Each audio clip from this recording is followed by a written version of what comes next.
Prince George may grow up comparing his life to the ones of his cousins Archie Harrison and Lilibet Diana and think it looks like more fun than the role he has been destined to fulfill, according to a campaigner.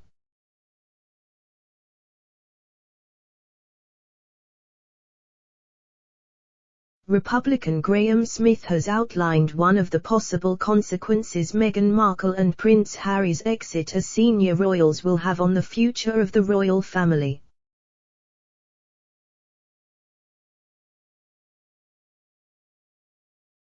The campaigner believes the Duke and Duchess of Sussex's children will provide a different example of life experiences to Prince George than the one he will go through.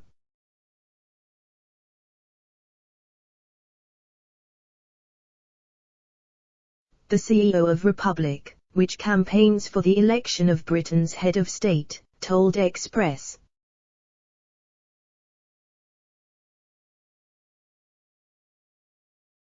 .co.uk, if you look at Prince George, he will start to grow up looking at his cousins across the Atlantic thinking that looks like more fun than what I'm supposed to be doing, which is attending church services, wearing uniforms and waiting for my dad to die so that I can be king.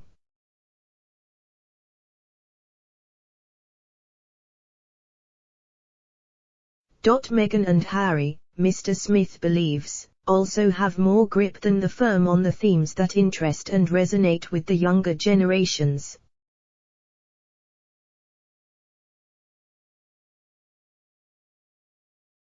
This is because the Duke and Duchess of Sussex publicly addressed these issues, some of which are political and therefore off-limits for working royals.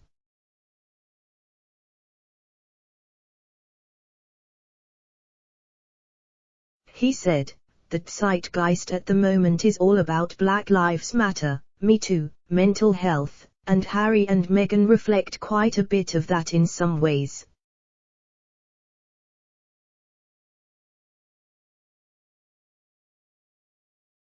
Of course they are still privileged and very wealthy and protected more than the rest of us, but in the popular imagination I think they reflect a lot of those issues in a way that resonates with younger people, and the royal family has come across as staid, immovable, inflexible and disinterested.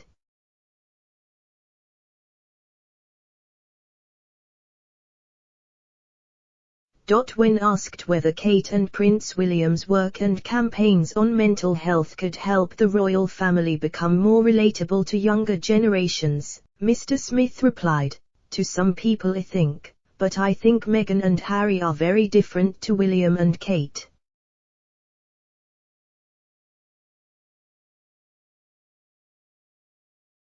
I think the fact that they have left, the fact that Meghan isn't an English aristocrat, that she is American, that they have gone to the States.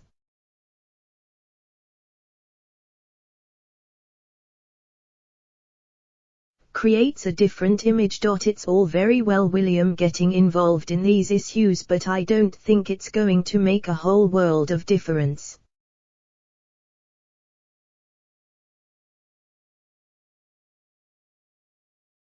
He still comes across as his father's son, and I think that will always be the case.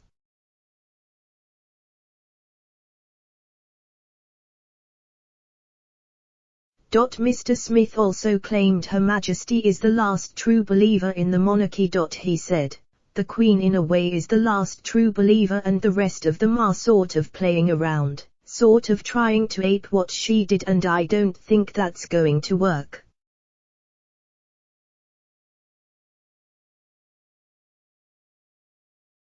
Mr. Smith's takes on the future of the monarchy have been slammed by royal commentator Richard Fitzwilliams.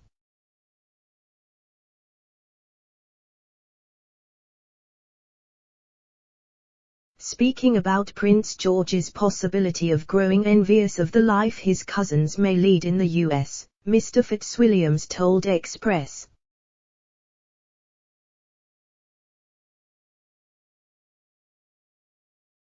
.co.uk, it is ridiculously early to pretend to know how Prince George will feel about the lifestyles of his cousins Archie and Lili, who, we must assume, will be brought up in California.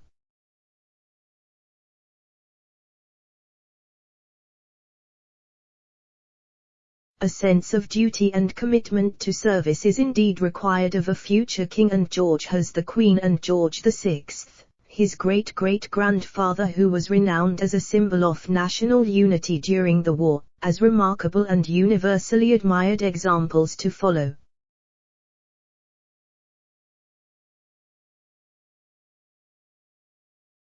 The British monarchy, the commentator continued, has shown its ability to adapt to changes through the decades.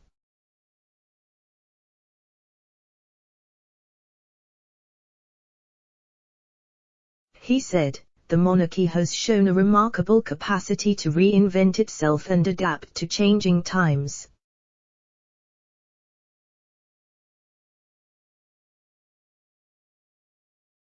The Queen's personal popularity is indeed undoubted. Her longevity has led to Charles being the longest-serving Prince of Wales in our history. After him, comes William and then George.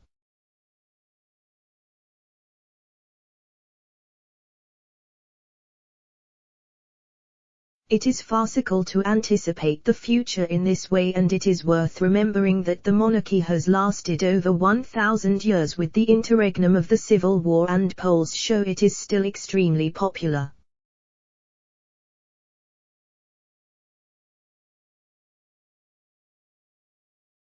A YouGov poll carried out between March 12 and May 7 on 4,997 British adults showed the majority of the population still overwhelmingly supports the monarchy.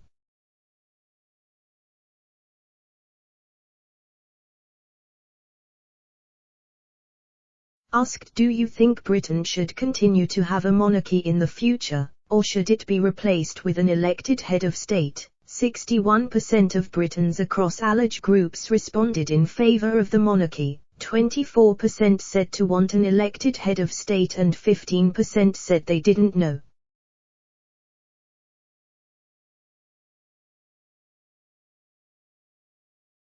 However, people aged between 18 and 24 showed to be more in favor of a republic than the monarchy, with 41% of the youngsters saying they wanted an elected head of state against 31% supporting the monarchy.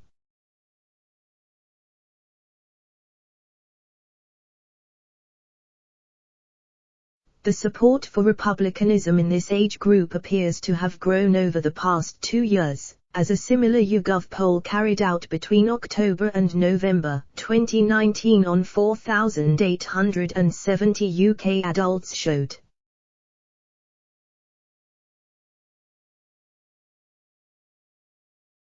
"46% of young people surveyed 2 years ago backed the monarchy, while 26% said to be in favor of a head of state. The remaining 28% responded they did know whether they favored a monarchy or a republic."